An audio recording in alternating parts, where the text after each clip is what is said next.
Friday, June 9th on the Just Baseball Show. You got the three of us. That's Jack McMullen, Arm Layton, and I am Peter Apple.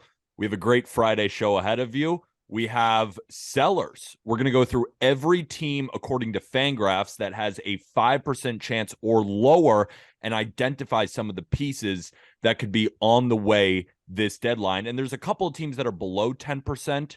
We call them kind of honorable mentions in that breath. So we'll talk about them, whether they should sell. I want to talk about Elly De La Cruz and how incredible his first two games are. And then the story of the guy who caught his first home run ball. And then I have something off the top about suing the Los Angeles Dodgers, which I'll get to in a minute. But the Just Baseball Show is sponsored by BetMGM. Use promo code JustBaseball.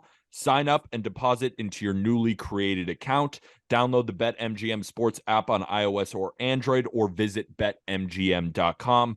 Place your first bet offer and receive up to $1,000 back in bonus bets if it loses. If the bet does lose, your bonus bets will be available once the wager is settled. So use code JustBaseball when you download BetMGM, the king of sportsbooks.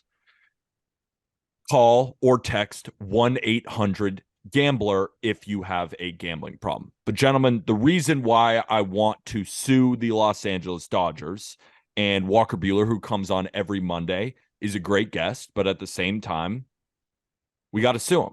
Right? I care more about justice. They put concrete in the bottom of their wall, and now Aaron Judge broke his toe and is now on the IL. And apparently he's on the 10-day IL. But I was listening to Bart Scott, who sustained a similar type of toe injury, and he says that he's going to have to be on the 60-day IL. So not only that, but we have to sue the Dodgers because they apparently need a shortstop, and they have not taken IKF off our hands. I think if you guys are my friends, you'll come with me in suing the Dodgers for putting Aaron Judge in that situation. The Yankee season is over. Do you think they did it on purpose? Yes. Yeah. No. Okay. Quick follow-up. Did they put the concrete in right before the Yankee series, or was it probably since they constructed the wall? I'm going to go with the former. I think they put it in as soon as Aaron Judge was playing right field in order to hurt the Yankees long-term, and they did it. Congratulations, Dodgers. Now I'm going to come after you. Wait, why is there concrete on the bottom? I mean, I'm sure that that's what I'm fucking asking. I'm sure there's a complicated, like architectural aspect to it. Yeah. But that sucks because we just saw Jazz Chisholm, similar thing. His is turf toe, which turf toe is one of the worst things I've ever dealt with in my life. Got it in Thanksgiving football with my friends, and it took me months, I think like almost 8 months, to ever even feel like not thinking about it anymore. So it makes sense that Jazz is on the IL. Similar thing though, right under the wall is like some concrete, and I think that's where Jazz like jammed it in. I wonder why. Like, I wonder if these teams may start to adjust that. Obviously, we haven't seen a ton of it, but it is kind of scary. Like, I don't know. It's weird. Jack, do you know what the Dodgers have done by putting concrete in their wall? They have forced the Yankees to put out an outfield of Jake Bauers, IKF in center, and Willie Calhoun in right. If that isn't suitable for a lawsuit, I don't know what is. Okay, so real quick, I saw Greg Allen play center field for the New York Yankees the other day, and I had this thought. We have to sue them. I was like, this is the same outfield that has run out Mickey Mantle, Joe DiMaggio. I mean, like, I could keep on going. Like, Mickey Mantle and Greg Allen played the same spot for the New York Yankees. How messed up is that? Greg Allen is the best of the bunch. Actually, Jake Bauers is pretty good. Willie Calhoun, I guess, has been okay. But IKF in center, I can't do it. I can't do it, guys. And now Nestor's on the IL too. Yeah. This is a team that is, and Bader's still on the IL. This is a team that is perpetually injured. And Aaron Judge is the heart and soul of the New York Yankees. I mean, you look at the lineup without him, and it is barren. I mean, Anthony Volpe hits fifth, and with all due respect to Anthony Volpe, he hasn't found his stride offensively yet. He should not be hitting fifth. He should be a great nine hitter. Should be Zach Neto. But instead and DJ LeMahieu is rocking a 27% K rate. Like, without Aaron Judge, the Yankees are basically unwatchable. I'm suing the Dodgers. And as my friends, you should come with me. You cover the legal fees, I'll come and watch.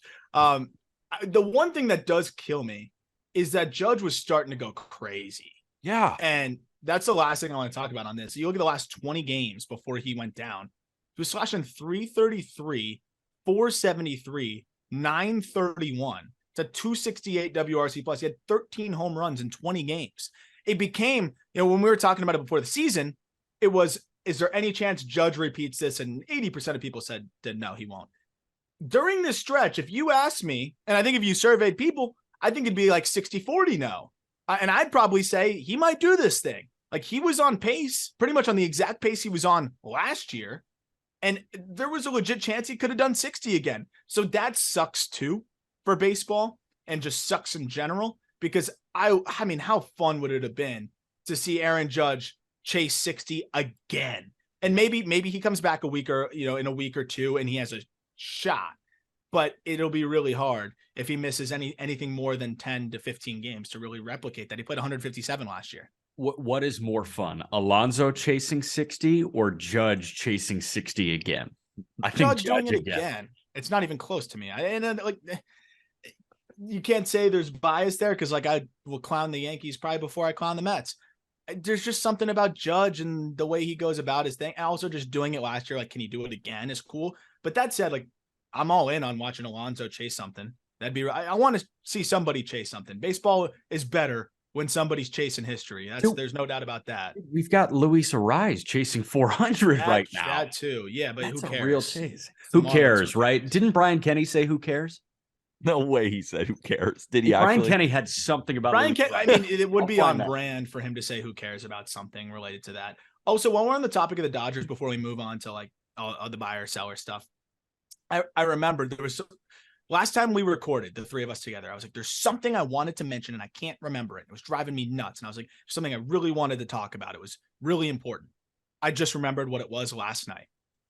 Noah Syndergaard said that he would give up his hypothetical firstborn to get back to where he was. Yeah. That's the weirdest fucking thing. And I feel for Noah Syndergaard, by the way. But that is the weirdest fucking thing I've ever heard anybody say in my entire life. And I feel for him. There's nothing worse than being at the top of your game. We've talked about it with DeGrom. We talked about it with Strasburg, all that stuff. Your hypothetical firstborn? I know he doesn't actually mean it, but it's just such a weird thing to put out in the ether. When that kid is born, because I assume he's eventually going to have kids, you're going to look that thing in the eyes and be like, I would have given you up. I would have given you up for 7 miles an hour extra. Yeah, I would have given you up to throw 97, to have my change up kind of working the way it used to. What a freak thing to say. What a bizarre, and he's a bizarre dude. Let's be honest. He said a lot of bizarre things in the past. This one takes the cake for me. This is top of the line, weird athlete things that have been said for me. And we're less than 8 weeks removed from Max Scherzer swearing on his children's life that he didn't use sticky stuff. I mean, there's something going on which is with wild kids being dispensable. Fuck them kids. It's crazy to me because we're always talking about, oh, it's just a game. There's so much more to it. Family comes first, all of these things. And then this guy's literally sacrificing his kid to try to throw 97 again. I thought that was the weirdest quote ever. Just had to mention that. I would sacrifice my kid to have Aaron Judge be back in a couple of weeks. Gotcha. No, just can't wait for you to look that kid in the eye. Yeah. No, I take that back. But at the same time, I'm not taking it back. But at the same time, just going back to when Aaron Judge could come back, I was listening to Aaron Boone post game, and this is why I said the Yankee season is over, because it really is on the backs of Aaron Judge. And he said, we'll reevaluate in a couple of weeks. I mean, days. And I was like, oh my God, the season's over. It could be a couple of days, but it was like a Freudian slip of the words. That is and it's like, and then hearing Bart Scott talk about it, I'm like, we are so screwed. He is not going to be back for months. What if he comes back in August? I'm getting DMs already. what do you think the timeline is for Aaron Judge? I have no idea. I don't even think the Yankees know. They're not going to be able to evaluate him. They give him a PRP injection. They got to wait for the swelling to come down. It's terrible. Well, in the words of Bart Scott, I can't wait for Aaron Judge to be back. Yeah, Brian Kenny said, and this is Will Middlebrooks, he went into it, and this could be taken totally out of context, but I saw Will Middlebrooks' tweet. It's just Brian Kenny, quote, Luis Ariz is hitting 400. Do we care? Yes, do. We care? Absolutely. Yes, we care. How are you guys doing? Are you doing the Laramie Tunsil gas mask thing being in New York City right now? What's the deal? Midwest, it's great right now. Yeah, dude, it's got this orange hue outside. It feels like we're in the midst of World War Z. Yeah, it's ominous. It's gotten better, but it's definitely very, very ominous. I've not gone outside pretty much at all. Well, you don't do that when the air is Yeah, I was clear gonna say that anyways. place. This is like kind of works for me, man. Like, I'm gonna pretend to be upset about it. Like I just get to lean into what I do best. So Oh, darn, the air quality's down. Oh, I guess I no. can't leave. yeah, you can't breathe outside. Shoot, I'm just gonna hang out. So that's what I did the last couple days, and that's what I plan on continuing to do. And I hope I hope it gets better, but no rush. I saw this report that says if you stood outside for 24 hours in the current New York air, it would be the equivalent of smoking 6 cigarettes. Yeah, which is hilarious to me. So you got people out here like wearing masks, like sprinting through outside, which I do whatever you got to do To get home to vape. But then to go home and vape, to go rip their stig, to go rip like that's the funniest part to me. Like you're wearing the mask, like, oh my God, I can't go outside. Like this is so crazy. Checking the air quality, and then you just go rip your electric, like your pineapple. berry, I need to wear pineapple flavor. suck stick. Yeah, I need to wear my KN95 to go pick up more Jewel pods, right? Yes, literally, like it's the most backwards thing in the world. But on a brighter note, Elly De La Cruz hit his first career home run, 114.8 miles an hour, 458 feet deep into Great American Ballpark. I thought it went farther. My eye test had it at 680 feet. I tweeted that out. But there was a really cool story about the guy who caught the home run ball. Now, this is way up they're not really bleachers, right? They're kind of bleachers at Great American Ballpark in right field. Are they seats or whatever they are? But whatever they are. Yeah. It was way up there, like in the last row. And this guy catches the ball and he's with all of his friends. And you can see him going wild once he catches the ball. And then Reds officials immediately rush to him and be like, hey, can we have that ball? And he was good, right? He was bartering with these Reds officials. And then ultimately they came to a deal. And my favorite part about this is first, he got a meet and greet with Elly De La Cruz, which is awesome. He got a signed bat and he got a signed hat. But my favorite part about this story is that not only did he get signed baseballs and signed pictures for himself, he also got them for his friends. What a stud. Absolute W. Sticking up for his boys right there. Yeah. Getting his friends. I wonder, though, how much that ball will be worth one day. But at the same time, like, you're a Reds fan. You want Elly De La Cruz to have that ball. So I thought the fact that he got signed memorabilia, so many different things, which is going to be worth a ton. But of course, I don't think this guy is ever going to sell that kind of stuff. It's something great. And I would take all of that over the ball. So I think he made out pretty good and he supported his boys. What a story. So Judge's 62nd, that would have been a harder one to grapple with for me because that is immediately worth a ton of money. Like Bonds is 756. That's immediately worth a ton of money. With Elly, I saw some Twitter fingers putting out that was like a $200,000 ball already. No, it's not. It's not. Like you got to hold it. A signed baseball of him right now is going for about $250. Yeah. Just a signed baseball. Like his first home run is not 1,000x that. No, I think I think it could be, 50,000, like that area right now. Yeah. If that. There's not a lot of people that are going to spend that on a guy this early. Exactly, especially when you're taking a gamble like that. Like something with immediate value. And we had this conversation about Judge's 62nd, right? Like, do you give the ball back or do you sell it? You grapple with morality, but like if that's a $2 million ball, I mean, you're changing your kids' lives and your kids' kids. So at that point, you got to make a selfish decision a little bit. But with this, it's also a kid's first home run. Yeah, it's his first home run. This is a special moment. It's something that you can't really describe that. Obviously, record-setting home run, that's cool, but Judge has won an MVP and he's been around and he's got a lot of accolades and he's got enough money to buy it if he wants to.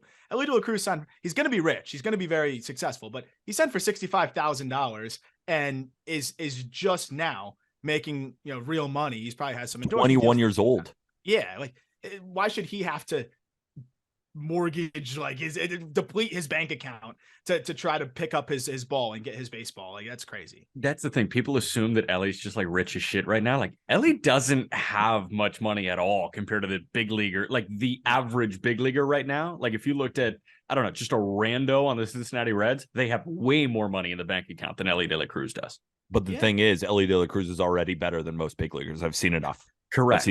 Correct. Would you give him the $140 million pre-arb deal right now? Absolutely. Yes. Here's a question I have before we jump into like the buyers, sellers, all that good stuff. Corbin Carroll. So pre-arb deals are all about risk and risk assessment paired with upside, in my opinion. Corbin Carroll's contract was for how much? It was 112. Is that right? I thought it was more. I thought it was like 140. It was 111. 8 years, 111. Cash check at a baby. Yeah. So that comes with a club option for $28 million in his age 30 season and a ton of escalators. $5 million MVP escalator, $2.5 million if he finishes between 2 or 5, and a bunch of other. It can max out at 154, just to sum it up quickly.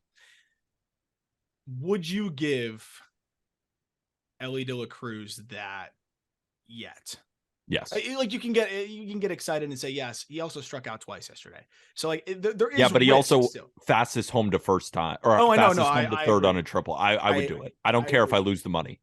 Would you rather give this contract to Corbin Carroll or Elly De La Cruz? Corbin Carroll. Yeah. Just because I don't think I can get burned. And the thing, we've had this conversation, Aram, I know. I'm not the biggest fan of that Carroll deal because I think you're paying him market value. Like you're paying him what you think he could become. Are you sure? I think he could be worth way more. He has been one of the best players in Major League Baseball already this season and came up and had like a 135 WRC plus. I think they're getting honestly good value because he's only going to get better. He's still just 22 years old and he's developed into one of the best outfielders in Major League Baseball. But we're talking about the risk of a pre-arb deal, right? So if he does do exactly what we think he can do for 8 years, then he's being underpaid, I think. But like this being way more than a Michael Harris deal, like the Harris deal is what I think of when I think pre-arb. Like you're looking at this and he's making, well, I mean, we can walk through it. Like if he's making $720 for 3 years, we're looking at what, about 2.5 through his first 3 years, and then we're looking at ARB1. How much would he make in ARB1? 8? Well, for this deal, he makes 10. Okay, so let's underpaid. Let's go say he's good. ARB1, if this contract didn't exist, 7, 8 million. 7. Okay, so 2.5 plus 7. ARB2, he's probably up to what? 15. They have him at 12 here. Okay, so let's say without the contract, 12, 13. And then ARB3 in the contract, he's making 14. That's where it could have been 20. That's where I think it could have been 25. So let's be aggressive and say 25. That already takes you to 46.5. So you're paying pretty much 30 mil per year if you don't do this in 2 open years to match this number. Well, so I think he is a $30 million player for those 2 years. I think you're breaking even on this. I don't think you're getting much of a discount on Corbin Carroll. They bought 3 years of control because of the club option for $28 million as well in 2031. So they bought 3 years of control at $28 million a year. I mean, that's in 2030, 2029, 2030, 2031. That's going to be, what are guys going to be making at that point? What's 28 million going to be? With the debt ceiling, like these guys are going to be making 80 million because they're printing money all over the place. Yeah. So if they're making 80 million, then yes. I hear you, Jack. I think it was a really well negotiated deal by CAA. I think they did an excellent job. I think Carroll got his back. Phenomenal job. Joe Urban did a phenomenal job. But in relative, I think this was the most player friendly pre-arb deal.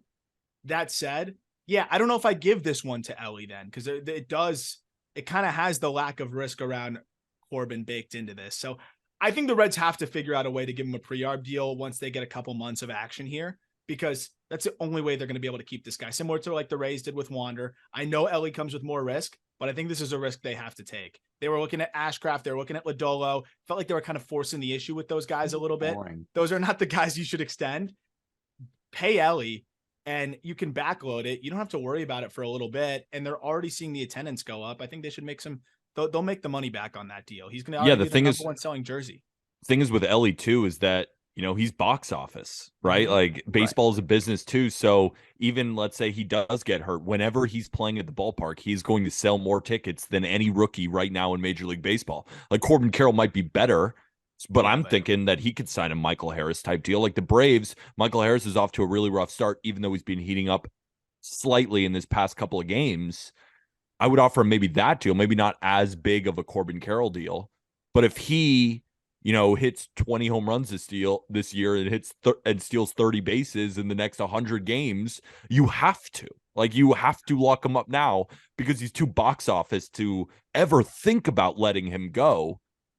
And even if he does get hurt, I know they'll do it. I think Castellini's a cheapo, but I think this is one where it's like it's just a smart business decision. Mm-hmm. You got there's never been more buzz around the Reds. What better way than to say, hey, this guy that you're all falling in love with, he ain't going anywhere, and this team's going to keep getting better. So I'm going to bet, and I can't believe I'm going to be on this side, I'm going to bet on Bob Castellini spending money. Crazy. But only when it's the most obvious of all obvious opportunities to spend money. See, this is when they announced the McClain extension.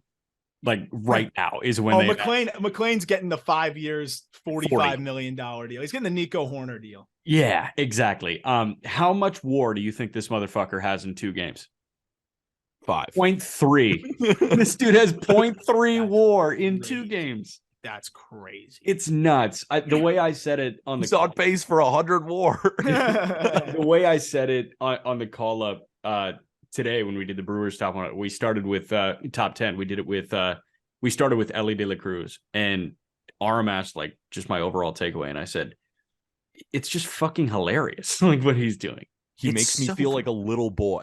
Like I was texting Aram last night, like I shrieked in excitement, like the pitch in my voice was way higher.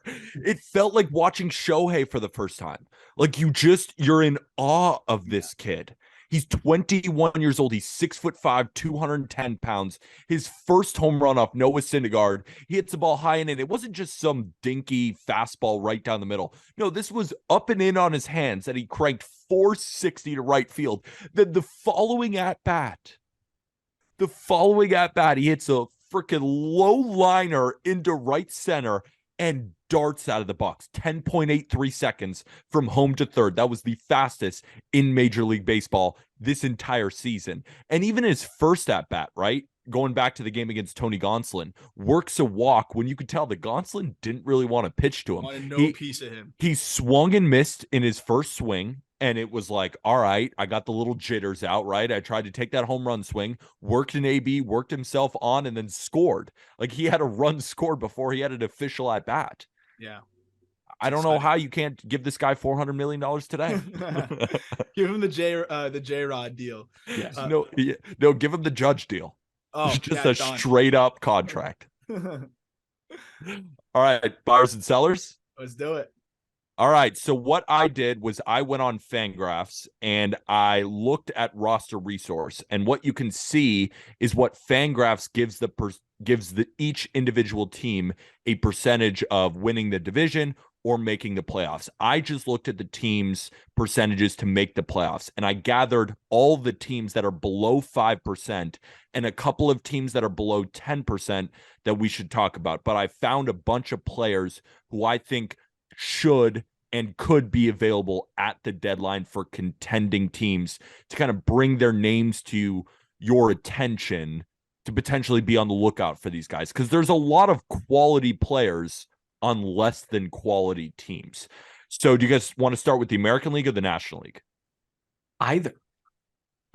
Let's just start in the American League. I got the Detroit Tigers at 2.4%, which is kind of funny because the Tigers currently sit in third place, but Fangraphs is basically giving them no shot, which I kind of agree with. Do I think it should be 2.4%? Absolutely not. I think they're undervaluing the Tigers, but should it be 10%? Probably not. It's a really weak division. They're probably not going to win it, and you would have to win it in order to get into the playoffs. So I came to you guys with 4 players, and you tell me if I missed anyone. 4 from that team? 4 from this team. I mean, I'm being very generous. Yeah. Being very generous. Yeah. So we'll start with Eduardo Rodriguez, who, of course, is the big name. He's got 5 years, $77 million deal, but has an opt-out in 2024. But he is still currently on the IL. I don't think he's supposed to come off until closer to the deadline. So he's going to be an interesting trade. I'll just go through all the players and we can talk about them. I thought Michael Lorenzen is a really big trade candidate that nobody's really talking about right now. Has been the best pitcher, not named Eduardo Rodriguez, who is currently healthy on the Tigers, rocking a 3.21 ERA and is only making $8.5 million. He's on a 1-year deal. I mean, Matthew Boyd has been horrible, 5.57 ERA, but someone needs Someone's just gonna the lefty. give up someone's gonna give up a random prospect. Yeah, like he's a Cardinal for sure. And then you have Eric Haas, who has a 581 OPS, but he's only making the minimum, right? He's making $740,000. Could he be some sort of catcher, some sort of platoon bat against lefties? So I think Michael Lorenzen is sneaky. This dude's fastballs have been very good this year. He's cheap, still relatively young. Of course, Erod is the big name, but I'm looking at Michael Lorenzen as a guy that kind of nobody's talking about yet. So yes to Erod. I'm saying no to Eric Haas because he is a pre-arb guy, and the Tigers catching situation is like not good right now. So Fair. I think just hold on to whatever you got. Lorenzen, I love. I think that's a great one. Yeah, I think that is a great flip candidate here, and I think that you can actually get something for him because we saw how quickly baseball kind of re-grasped on to Michael Lorenzen when he was in Anaheim last year. He had a really good start with the Angels last season, and then he tapered off immediately. Yeah, like as soon as we started talking about Lorenzen on this show, he was just done. Yeah, he's done. So after this, he's probably going to taper off immediately. But if he doesn't, I think that this is a guy that is honestly a pretty high floor arm because he's always going to give you a mid-90s fastball. He's always going to give you a good, breaking pitch. I do like Lorenzen as a 5 for a contending team. I don't think that he's the solution to the Cardinals' pitching problems, but I think if you want some starter depth or a swingman even, I think Lorenzen's a great guy to pay $3 million to. He'd be a perfect Blue Jay. And I'm just looking at the Tigers right now and looking at who's on the IL. They have an entire rotation on the IL. Like we talk about Tarek Skubal, we talk about Matt Manning. How about like Bo Brisky? Dude, guys like that, Spencer Turnbull. Like they have so many starters that are currently. Say his fucking name. Casey Mize. Say his name. Oh, I forgot about him. Who? Wouldn't you feel so much better Casey about who? Wouldn't you feel so much better about the D-backs like if Lorenzen was in the fold there? Yeah. There's a lot of teams that I think you put them in there. Even the Rangers with how thin they are now, or not how thin, but in terms of just another opening they have in their rotation. There's a bunch of different teams. There's going to be a big market for those attainable but still impactful starting pitchers. And I agree that I think the Tigers could get a decent prospect for him. I mean, not saying a top 100 guy, but they could get a top 10 guy in a system for a rental Michael Lorenzen, or at least 2 top 20 guys. So that's probably their number one trade chip outside of Erod. I agree. Michael Lorenzen to Arizona for Dominic Canzone. What do you say? I love it. I think they could probably get even a little bit more, maybe a low level flyer with Canzone. I like that. Matthew Boyd, anyone? No. Okay. Well, I'm being generous, and you're going to hear with this next team, the Kansas City Royals. So we can start with a couple of bullpen arms. They are currently at 0.0%. Fangraphs gives them a 0% chance. And there's a couple of teams that are at a 0% chance. I don't think that there is a 0.0% chance for anything in Major League Baseball. But what would you guys give them? 0.8? Making the playoffs? 0.5. I was just talking about how I think they're closer to the A's than people want to say. I think they're 0.1. And so I brought 4 players. We really could talk about anyone, but these are the guys that kind of caught my eye. So Josh Stamont is currently on the IL, but he's been a guy who I think is a fine reliever. And I think some people might want him. He's got a strained neck right now, but could potentially be dealt. Taylor Clark has actually been pretty solid. 2.89 ERA, expected ERA in the low 3s. He's not crazy good, but I remember him with the Diamondbacks. Like, he's one of those arms who you put in the 5th and 6th inning who can do a job. And then, of course, they have Aroldis Chapman, who has revitalized his fastball. It's back up to like 103. Thanks a lot, Yankees. Thanks a lot, Aroldis Chapman. 1 year, $3.75 million, 2.95 ERA this season with a 2.56 expected. They have plenty of bullpen arms that could potentially just get them some lower level prospects. But the one guy I do want to talk about, where I don't actually think he's going to get traded, but could a team desperate for offense with potentially no real DH go get Salvador Perez? Salvador Perez has an 809 OPS this season. He's making $20 million for the next 3 years, then a club option for $13 million when he's going to be 36. So you're getting a lot of Salvador Perez control if anybody is interested. But the reason I bring him up is that he is hitting very well right now. Like, I don't think you're getting him as a catcher, and I don't think really any contenders are in the market for starting catchers. I think you'd be bringing him in as a DH option, but he's also a guy who's, been on a World Series team, right? Like, he has been there, done that. He could really help a clubhouse. He could also produce plenty on the field still with that bat. I'm curious if Salvador Perez could be a name dealt at the deadline. They should. They should have a year ago. They should have a year before that. Now it's tough because Salvador Perez has 10-5 rights, which after 10 years of service time, you can veto any trade. So he might not want to go anywhere. If that's the case, then they're even more stuck. If he is willing to go somewhere, like 10-5 right guys are tough. Yeah. But we've seen guys like that get traded in the past, and especially if they're willing to. I think they should absolutely trade him. You're a team that is so far off. You're starting to see some of the offensive core, though. Right? There's a lot of guys that you're not moving off of in that core that are starting to come together.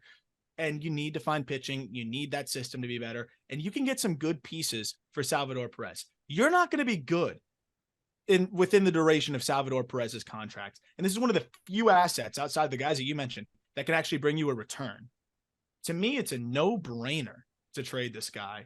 And I assume that if it's the best thing for the organization, I think Salvador Perez would be okay moving on. I don't want to speak for him, but don't you want to play some meaningful baseball in the back half of your career or the latter quarter or less? Let's say the last few years. Like, absolutely.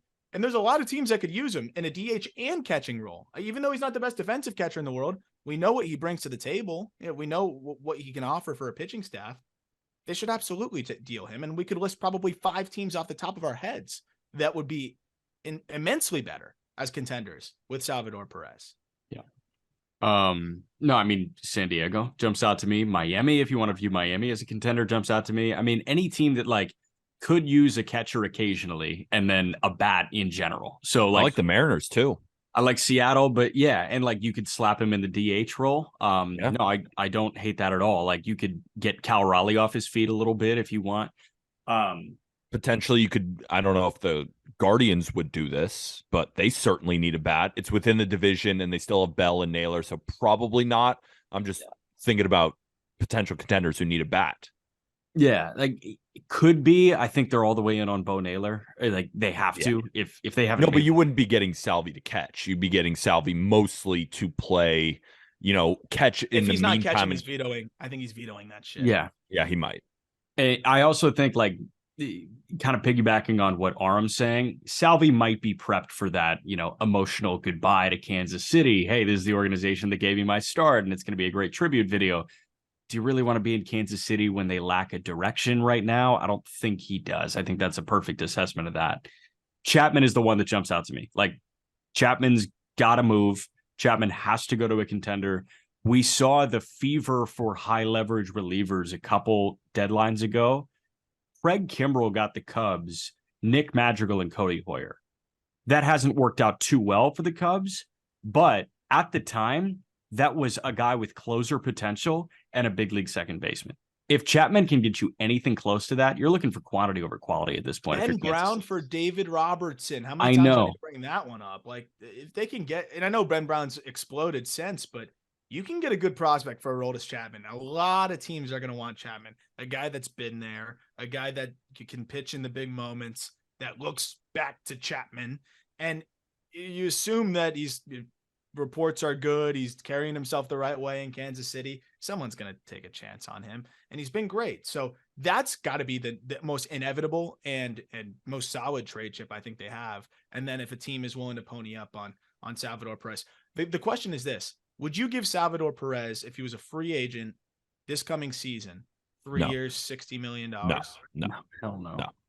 So then is a team going to be able to meet the asking price that the Royals want? Because the Royals are going to ask for more. They're going to say, hey, we need to convince Salvador Perez to waive his 10-5 rights. You're going to really need to knock our socks off with an offer. So a team's going to have to overpay, and then you could be attached to a contract that could go poorly in the back year or two. So are the Royals going to do it for a meager return? Probably not. They do it for a good return. Yeah. Is the team going to do that? That also has to pay him. There's a lot of interesting variables here. I still think they should absolutely trade him. But Chapman, if he's not traded, talk about being sued. Royals fans should sue the Royals if impending free agent reliever Aroldis Chapman is not traded. I mean, that's why they signed him, right? Yes, That's literally why signed you him sign to trade him. Yes. To trade him. Taylor Clark is also interesting because he has been good. Maybe a lower level prospect. Yeah, I mean, they always seem to have those sneaky relievers, and yeah, you should, if you're that bad, trade every reliever. Even with the Tigers, I'd listen on Alex Lang. I think you absolutely should. Yeah, I was going to mention with the Tigers too, they could realistically trade everybody in their bullpen. Would be you trade everybody on the team. Yeah, well, you probably could. A team that comes in at 9.4% to make the playoffs. Jack, your Chicago White Sox. I was looking at their team, and are we sold on them being sellers? Like, do they just have to gut everything? Because I was going to go through everybody's contracts, bring who out they should sell. I'm looking at the team being like, I'm going to be here for hours finding contract details, because they realistically could trade every single person on their team outside of Luis Robert and maybe Andrew Vaughn. And I would listen on Dylan Cease. I don't know how you couldn't. You should be listening on every single player. I would listen on Luis Robert. Now, probably won't be traded, but I would listen, right? Because if you trade Luis Robert and you trade Dylan Cease, there will be 0.0 people going to watch White Sox games. So you at least have to have a semblance of a team. So maybe you keep Luis Robert, you keep Dylan Cease, but everybody should be on the block. So agreed. You should know that Giolito is pitching as well as he has in the last year and change. He just went 6-0 hit at Yankee Stadium. Yeah, with that outfield that I was watching without Aaron Judge. It was a horrible game. It was a horrible game, but Giolito's off the books this year. I think Giolito should be quickly moved. The White Sox have the benefit of the club option working to them. Like Tim Anderson, I don't think they want to move, but the right deal, they will. Like the two club options I see them picking up for next year are Tim Anderson at 14 and Liam Hendricks at 15. I don't think they move either of those guys. Lance Lynn, if anybody's buying the Lance Lynn thing, he's got a club option at 18 that is getting declined in a heartbeat. So who would buy him right now? That's the thing. If he puts together a 5-start stretch where he looks decent right before the deadline, why would somebody not move their 21st ranked prospect of the organization for 8 starts of Lance Lynn down the stretch? Totally agree. But at the same time, I think the White Sox have a better chance of making the playoffs than Lance Lynn does of having a great 5-start stretch. At this point, I kind of agree with you. Benintendi's immovable. I would love Benintendi at this point. But Lance Lynn is one of those maybe guys. For cash considerations? Maybe. We'll see. They'd have to attach cash consideration. Yeah. So we'll Venmo you. Lance Lynn, I'd say, is the leader. Yasmani Grandal, if anybody wants to take that on, he's got a limited no trade right now. So he would, that's a tough one. Go get him, Marlins. I'm good. Yeah, exactly. Not even good at catching anymore. I'd rather start Nick Fortes every day.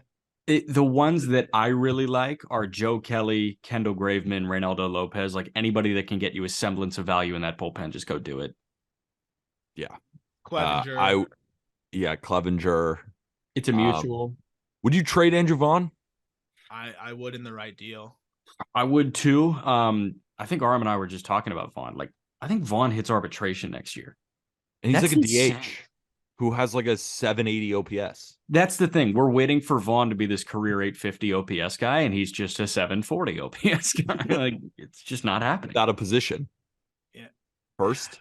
It's tough. It's tough. I would, and Mankata's pretty much immovable. I think you build around Cease and Robert. You get whatever you can get for Giolito, whatever you can get for Grandal. If anybody has interest, I'd definitely listen on Vaughn. I'd trade any reliever I can. Would you not consider? I know that the whole narrative's there, but would you not consider trading Liam Hendricks? Realistically speaking, Hendricks looks great. He could put together a body of work of 2 months here where he looks fantastic. Why wouldn't you move him? You could. Optics. I don't know. It's the narrative thing. Yeah, it's an optics thing. What if he wants to play for a more competitive team? If he probably wants to play, does then move him because he's smart. And why would he want to stay? It could be, hey, we're doing him a favor. Like, I'm like, seriously, I'm not, like, not even trying to be mean. Like, I know, but it's still hilarious. Yeah, We're doing him a favor. They're like, hey, you want to go play meaningful baseball? We'll send you over somewhere else. Yeah, I think the ones that hurt, like Cease, it would be a crazy deal, and I think White Sox fans would be shocked. The ones that would hurt are Tim Anderson and Hendricks. TA is an interesting one because I don't know if this team's ever going to win with TA as their shortstop. I don't know. I'm not saying it's TA's fault that they're struggling, but he's hurt a lot. He's 30. I don't think that's going to get any better by the time this team kind of pieces it together. Is TA going to be a everyday shortstop in 2 to 3 years defensively? He already struggles to stay healthy. His game doesn't age well. No. So, I mean, I would definitely listen on TA. Yeah. Brian Kenny probably hates TA. Like, he doesn't care about Luis Ariz hitting 400. TA is probably Brian Kenny's least favorite player. We'll see. Like, I would strongly consider trading TA. Yeah. Especially if the offer is right. You have that option that comes with it, so teams will put a good value on that, I think. If the Braves offer you Vaughn Grissom and another interesting piece or two, if you can get like Vaughn Grissom, Dodd, and someone else, like, how do you not consider that? Oh, you do that in a second. Give me Vaughn Grissom, Schuster, and Blake Burkhalter, who's a TJ guy right now, and I'm saying yes in a heartbeat. Yeah, and they'd be like, "We'll just give you Schuster and Vaughn Grissom," and you'll be like, "Fine, sure." Yeah, but I want Burkhalter. Yeah, I know, but they're not going to give you Burkhalter with a no fucking deal. Yeah, but you're still saying yes. My last question to you, Jack. You're tapped into White Sox fandom. Do you think that White Sox fans, like, what would be the perception if they were to trade a TA, a Dylan Cease, even a Luis Robert? Like, do you think that White Sox fans are sitting there thinking everybody can be moved? Or do you think there's this sentiment that they want to keep at least a couple of people? Like, where do you think they are at? I think you're fucking stunned if they move Luis Robert or Dylan Cease. Really? Stunned in a bad way? Stunned in a bad way? Like, they would be like, screw this team stunned in a bad now? way, like, holy shit, what is this franchise doing? I think, yeah, stunned in a bad way. Anybody else, I think that it's ripping a Band-Aid off, but they're willing to do it. Again, the ones that would hurt White Sox fans are Tim Anderson and Liam Hendricks. Giolito, I think fans are like, they're not going to be good riddance with him because they've seen the highs of Lucas Giolito, and I think they'd be like, oh, it was a good run. Like, this is sad. But if they were to move Luis Robert or Dylan Cease in a massive deal, I think White Sox fans would sit there with a migraine and be like, what the fuck is going on right now? That's why I think TA is the best chip to cash in, because they're probably not going to pay him anyways. And this is the last time he's going to have any, significant value, I think, with the control. Yeah. Last team in the American League is the Oakland Athletics. They have a 0.0% chance of making it. We could talk about literally everyone, but I brought a couple of guys who I think would be actually solid-ish trade chips. Actually solid-ish trade tips. That's what I have. That's the vocabulary I have to use for the Oakland Athletics. Brent Rooker has 12 bombs and an 868 OPS. Some team is going to want to add him to their lineup. Seth Brown has proven that he can be at least a solid hitter and has gotten off to a rough start, so maybe a team wants to buy low on a left-handed bat there. Jace Peterson is a major leaguer. Yeah, that's true. Richard Lovelady has a 3.93 ERA in the bullpen. Sam Mole has a history of being solid this year, 4.57 ERA. Sam Long, former San Francisco Giant, was decent for the Giants, and decent is a nice way to say it. But he's got a 3.13 ERA for them. Could he be some sort of swingman, bullpen type lefty major leaguer? And then they have Austin Pruitt, who has a 3.78 ERA. Anyone interest you, gentlemen? That might have been the most boring 90 seconds in just baseball show history. Yeah, this getting these guys stats and their contract values for some of these guys, it was some of the most boring research. Some of it was great. Some of it was like dragging fingernails against a chalkboard. Yeah. So 3 guys I think in this lineup help, maybe on this team that you're not moving. Esteri, Ryan Noda, who looks like a piece for them, and Shea Langoliers. I think those are the 3 that you're not moving. Everybody else, sure, you want him. Rooker, I think, is the best cash-in chip ever. They should move him as soon as possible. Yeah. Yeah, they should move him today. I'm happy to be like, oh, he's still good? Okay, whatever. He's also a free agent in 2028, which it sounds far away, but for a guy that's just finally good, that's not that many years. You're not getting the full scope of the control there. As a guy that's really just finally kind of breaking through, you already lost a year or 2 of control. Seth Brown, I think, could end up being their best trade chip. I know he's been horrible to start the year, but he was coming off the IL. He was pretty banged up. And I do think he can settle in and be solid. And I mean, like you mentioned, Peter, he's proven that the last 2 years. 20 home runs back-to-back years in that brutal stadium. He'll swipe a few bags. He's incredible against righties. One of the worst left-on-left hitters in baseball. So if you acquire him and you only put him against righties, I think he'll be even better offensively. And he can play several different spots. He can play first. He can play left, right. He even is fine in center. He has a lot of control, too, through 2027, which is sneaky for a guy that's been in the big league since 2019.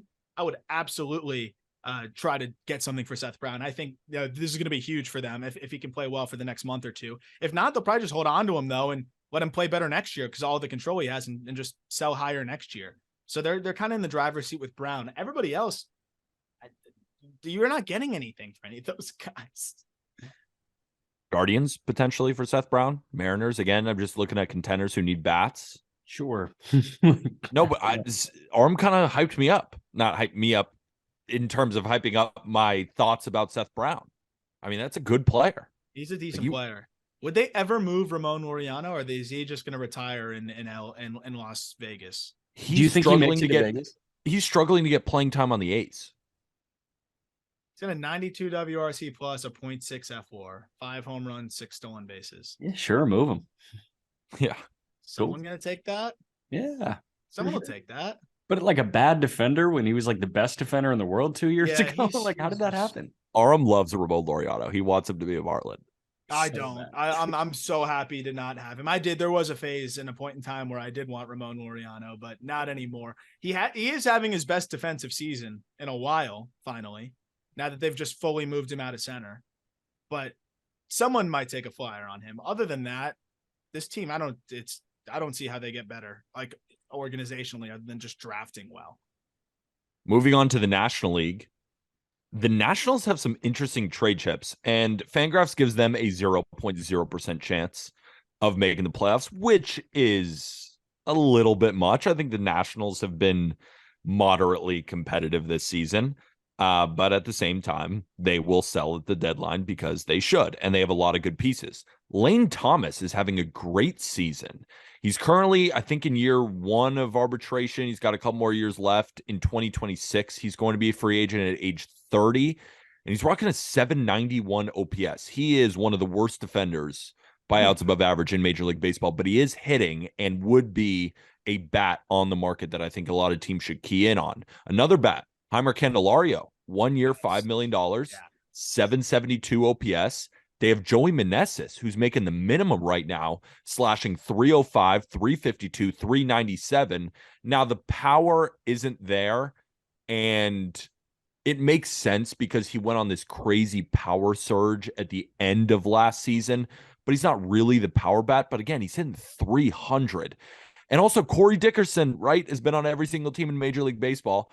He's making $2.25 million this year. He's got a 765 OPS. You got Dom Smith making basically nothing, who could potentially be on the move. Trevor Williams is a pitcher who's in year 1 of a 2-year deal worth $13 million. He's rocking a 4.15 ERA. And instead of going through and instead of going through the bullpen arms, I just said entire bullpen. That's what I wrote down on my Google sheet. Yeah. So 2 bullpen guys to ID specifically here, I think, are Carl Edwards Jr. and Hunter Harvey. Yep. Carl Edwards Jr. is up after this year, so that's, take a flyer on a prospect. Hunter Harvey's an interesting one because, once long ago, Hunter Harvey was a big time prospect.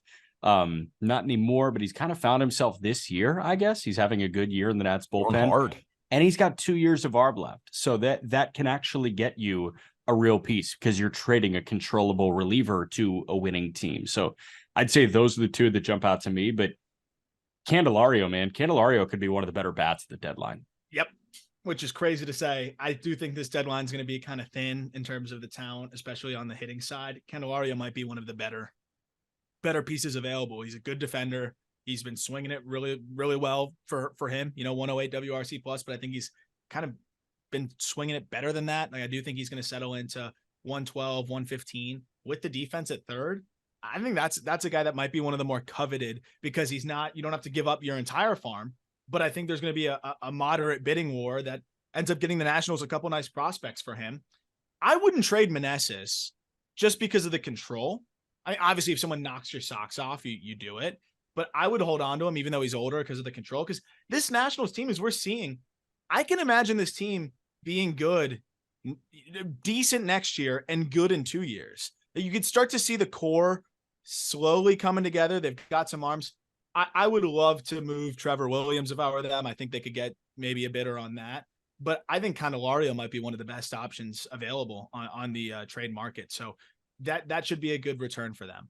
And Lane Thomas too. I want to talk about Lane Thomas. Like he's been. Why not move him? Yeah, why not move him? I mean, he's got he's got some years of control too, and we're talking about arbitration and all that. So it's kind of in the same breath, and he's been better offensively than Heimer Candelario has been, at least from an OPS angle. I'm not sure what the WRC plus says, but regardless, I think he's a good bat to add. It's just you're dealing with Candelario, who has much better defense than Lane Thomas. Yeah. So I don't know if you want to put him in the outfield long term. He could be like that 4th outfielder for a contender, but regardless, that's valuable, especially if he's this good offensively. Yeah. Next team. Yep. All right. We have the Reds, and I want to boycott them because Fangraphs gives them a 3.5% chance of making the playoffs. I think that's bullshit. I think it's 50-50 at this point. Now that Elly De La Cruz is the best. It's probably 80-20 they're in. Yeah, I agree. It's whether they win the World Series or get bounced in the ALCS. Right. ALCS. Right. Yeah. Did I say ALCS? Yeah. Sorry. NLCS. They're in the National League. But I think the Reds could potentially sell some of their veteran pieces while also buying, right? Could they deal a guy like Kevin Newman? Yes. Could they deal Nick Senzel? Like those guys. And then we talked about Jonathan India. I am in the camp of I think they should keep Jonathan India. I don't think there's really any reason to. I think a lot of teams, like Arm said on a couple podcasts ago, that his home road splits, people are going to say that, and they're not going to offer the Reds the world. So there's no reason to trade him because in Great American Ballpark, he's the best second baseman in the league. Outside of it, he might be one of the worst. But you play 82 of your games in Great American Ballpark. So I don't think there's a reason to trade him. But they are able to trade a Nick Senzel and a Kevin Newman, potentially 4 prospects, and then flip those prospects and more to go get more pitching. Because Brandon Williamson, he's not ready. I think that's clear. Graham Ashcraft needs to be sent down. I mean, at this point, he just needs to be sent down. Nick Lodolo is still hurt. You still got Hunter Green, who's great. Ben Lively has been, kind of good. And Andrew Abbott looks like he can be a contributor. But they need to get pitching if they really want to compete. And you watch this offense. I mean, they roll. It's so entertaining. They can compete this year while still trading some of those veterans and then parlaying that into pitching. Yeah, I'm pretty much only dumping a couple vets for back-end top 30 guys. Obviously, Nick Krall has done a great job of IDing prospects that, in some of the lower level deals or some of the smaller deals that, end up being of value to them and end up playing pretty well. Christian Encarnacion Strand, even as the second piece of 3 pieces in that Tyler Mahle deal was great. Even to get Hadger there, they ended up flipping Hadger to get Will Benson. Like that was the 3rd piece in that deal. I do think that with the way that they've been able to ID, I pretty much would keep the core together and just trade, as you said, a couple of those expendable pieces. Get a 25th ranked prospect in a system for Kevin Newman. something similar maybe for Nick Senzel and call it a day and kind of keep that core together, because Friedel's been great. I think, and they don't have that many imminent outfield prospects that can step right in and hit for them. And Jake Fraley's been awesome. I think both those guys should be penciled in for next year. So yeah, I wouldn't do much. I'd be pretty quiet if I were the Reds. Just dump off a couple of those guys. Yeah, you think about the move that the Pirates made to go get Dowry Moretta for Kevin Newman. Straight up, Moretta's a sub-2 ERA guy in the Pirates bullpen. Like, Moretta's been awesome. So if you can take, a guy that, like, I guess kind of struggled for Cincinnati last year and, flip Newman for him, think about what the Reds can flip Newman for, right? Like, the Reds could get another reliever for Kevin Newman. So we'll see how that goes. I'm going to look into the camera so you guys know I'm serious. This is why now is the perfect time to trade Elly De La Cruz. Cash in. The only other one. Could you imagine though? So what would that deal burn it down. be? That'd be hilarious. That'd be so funny. The only Reds other fans dialogue. just had a heart attack. No, fuck them. Come on. They got to know sarcasm. Cincinnati's got a great fan base that definitely knows sarcasm. They do. The only other dialogue that I think could be possible is Alexis Diaz. That's the only one. What I will say is I mentioned that last season, and Reds fans, I think, blocked me on Twitter. I know. I just mentioned it. So be careful. I know. Yeah. I'm gonna walk on eggshells right now. But clearly Reds fans don't want to move Alexis Diaz. What I will tell you is if Alexis Diaz is quote unquote available and Nick Krall is taking phone calls on Alexis Diaz, he immediately becomes the best reliever available at this deadline. By Depending far. on the starters that are moved, he may get the best return at this deadline. He may be the prized possession of this trade deadline. You saw what you just got for Luis Castillo last year. You combine Castillo and Malley. I'm not equating Luis Castillo to Alexis Diaz, but it's not as far off as you would expect for a closer with this much control. One of the best closers in baseball.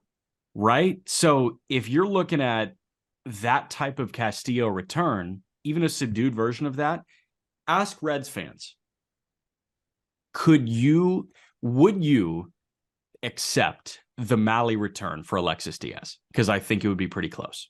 But I think Reds fans, they view Alexis Diaz as part of that young core, whether that be Elly or whether that be McLean and all these Castillo. And I think India, I think he is one of those pieces that this is our team moving forward. We want Alexis Diaz to be the closer of Cincinnati Reds for the next decade. So sure, but Aram just walked through. You got Steer, Christian Encarnacion Strand, and by transitive property, Will Benson for Tyler Malley. Yeah. Would you take 3 guys for your core for Alexis Diaz? Because he is a reliever, right? Yeah, and we see what happens with relievers all the time. I think it's malpractice not to listen. Mm-hmm. And I think they will listen. They'll give a crazy asking price. But I'm just trying to think what team would be crazy enough to push the chips forward. You look at the Mets. Of course, people always talk about the Mets. If the Mets offered you, I know they don't need another middle infielder, but they could package now more. If they offered you Ronnie Mauricio, Mark Vientos, and another piece, you'd have to think about it. Mark Vientos in that stadium would be a problem. It's possible. I obviously think that they don't do it, but if you have all the leverage here, if you're the Reds, take the call, say you got to knock my socks off with multiple top 100 guys or a top 100 guy and multiple top 10 guys. They still need outfield help. They need starting pitching help. You'd have to consider it if you're getting offered a legitimate pitching prospect that's close to big league ready and a legitimate outfield prospect that's close to big league ready. Like if the Dodgers were crazy enough to offer you Emmett Sheehan and Andy Pages, I know he's hurt, but just for argument's sake, you'd have to think about that. All I'm saying, as far as I will go, is just pick up the phone. Just take the phone calls. Doesn't hurt to take a phone call. It's like when you're trading in fantasy baseball, right? Just take a phone I call. always say, whenever I'm trading with the guys in my league, they're like, oh, this guy's not available. I'm like, every guy on my team, I have Ronald Acuna Jr. on my fantasy team. Every guy is available. Now, fantasy baseball and regular baseball are much different, obviously. But what I'm saying is that realistically, I think if you're a general manager, if I'm a general manager of the team, everyone is available in the right deal. Now, if the Braves were to trade Ronald Acuna, they'd need 9 top 100 guys. Probably nobody could do it. But don't tell me that you won't just answer the phone. right? If you can get better as a team overall, realistically, anyone should be available. Yeah. All right, should we move on to the Chicago Cubs? Because they have an 8.4% chance, according to Fangraphs, to make the playoffs. They're a very tough team because they're not completely out of it. Now, do I think they're going to make the playoffs? No. Do I think they're going to win the division? No. But when I look at the National League Central, the Cubs can't be sitting there saying, oh, yeah, we're definitely out of it right now. Like, you look at the rest of the teams, and it's the Brewers and the Pirates atop the division. It's not like they're playing all that well. The Pirates just got their ass handed to them by the A's, and the Brewers are playing really well against the Orioles, but at the same time, like, you can catch the Brewers. Like, they're not the most impressive team in the world. Cardinals are struggling, of course, and now the Reds are probably going to win the World Series, but the Cubs can't think that they're out of it. But they do have a lot of guys who could potentially be available. And a couple of guys that I ID'd, Patrick Wisdom, Yan Gomes, Trey Mancini, Tucker Barnhart. But the one that I really wanted to talk about is Marcus Stroman. Because Marcus Stroman has $25 million this year, then a player option, then he is an unrestricted free agent. The Cubs could get a massive haul for Stroman right now. Do they do it? I'll tell you right now, Stroman's turning down that player option. Aram, you go. I think no, though. I think he wants to stick in Chicago. I think they try to find a way to leverage that and extend him. They need a vet in that staff, especially with how bad Tyone has looked. And It's horrible. I think they keep Stroman. I really do, because they're inching towards being a competitive team. They've spent money last year, including on Dansby. The system is already really strong. I would only trade from some of those other guys if you're out of it, like the catchers you mentioned. If you're really out of it, maybe Cody Bellinger, since he's going to be a free agent. And that's another guy that I think is playing really well when healthy, was looking really good. And you get an everyday center fielder that can hit for power, like, you'll do that. He looks like a different guy. Other than that, and Wisdom, I think, could be expendable as well, especially with Morel, who looks like basically a more athletic Wisdom that can play multiple spots. I would really only move Wisdom, one of the catchers, and then maybe Bellinger if I'm way out of it. But I think the Cubs will be pretty quiet overall, unless they're in it or way out of it, which I don't think they're going to be either. Yeah, I think that they're going to go through the ebbs and flows, and we've seen a flow so far, right? We've seen that like poor stretch over the month of May and the beginning of June, and I think everybody's saying, "Oh, is Stroman going to go?" I'm with you, Aram. Like, based on what Stroman has said and based on what the Cubs have said about Stroman, feels like Stroman might be a Cub for a good bit of time here. If they do move him, that'll be, a great haul, but the team will know that they're pretty much renting him because he will turn down that player option. Jameson Tyone for soda money, I'd say at this point. No shot. The only other thing is, like, if anybody wants what's going on in the bullpen, feel free. Alzolai's been the only consistently good reliever for them. Jeremiah Estrada. Pretty nasty. So I think that Jed Hoyer and Carter Hawkins are probably looking at Alzolai and Estrada, and it's like, okay, those are the relievers moving forward. If somebody wants to take Michael Fulmer off their hands, sure, go ahead. What about Rucker? Sure, go ahead. Sure. Mark Leiter Jr., sure, go ahead. Sure. I mean, what would a package look like for Mark Leiter Jr., think? Because he's been kind of good. You can get a top 30 guy from Mark Leiter Jr., no doubt. I think Yeah. you can. All right. Last team. This will be easy. I wrote down everyone except for Ezekiel Tovar for the Colorado Rockies. They have a 0.0% chance of making it. Rocktober, it seems to be over. Jack's shaking his head no, and Arm is pissed. Would anyone, and I already know the answer, but I'm asking it for the sense of fun, would anyone take Chris Bryant? No. No. Hell no. Yeah, I know. I already know the answer. I'm trying my best here because I don't think anyone's trading for Charlie Blackmon. I mean, do you want him? He doesn't want to go either. That guy is so happy living in Denver, showing up to the ballpark, playing baseball, going home, hunting, and doing whatever the hell he does. CJ Crone? Possible. Hurt right now? Possible. So Merchant CJ Crone? Like, we talk about India splits. I mean, if you want to send a ripple through the catching market, make Elias Diaz available. yes. Grichuk could be I on would say Randall Grichuk, he's actually been playing pretty well when he's been on the field. Plays all three outfield spots, has a crappy contract, but from what I heard during the offseason, the Rockies were willing to eat some of that money, which we saw them do with Nolan Arenado.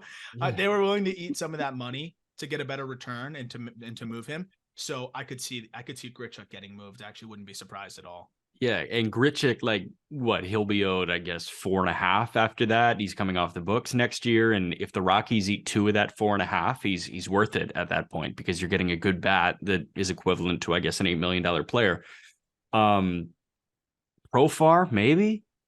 Ugh. Brent No one wanted Suter him when he was a free agent.